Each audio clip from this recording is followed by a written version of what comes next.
Hey YouTube, what's up? This is John Ross. We just got iOS 8.1 installed on my iPhone 6 and a card set up in Touch ID and Passbook with Touch ID.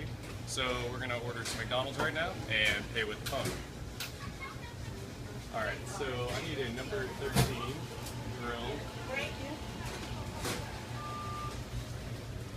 And Yes, 278. also a number 5 with no pickles. Now serving and a Dr. 278. What do you want to drink? For your sir? Black pepper's good. Okay. Yeah, another Dr. Pepper. Do you want tomato on that sandwich? You want a large? Tomato? No. No tomato. Thanks. Have a good one. Alright. And you said grilled, right? Yes. Yep. Where here to go? Here.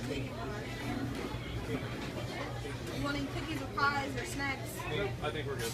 Alright, $17.90. Okay. And here we go. Crispy or grilled chicken?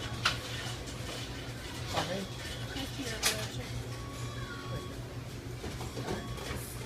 How about you want cookies, large, Did it run?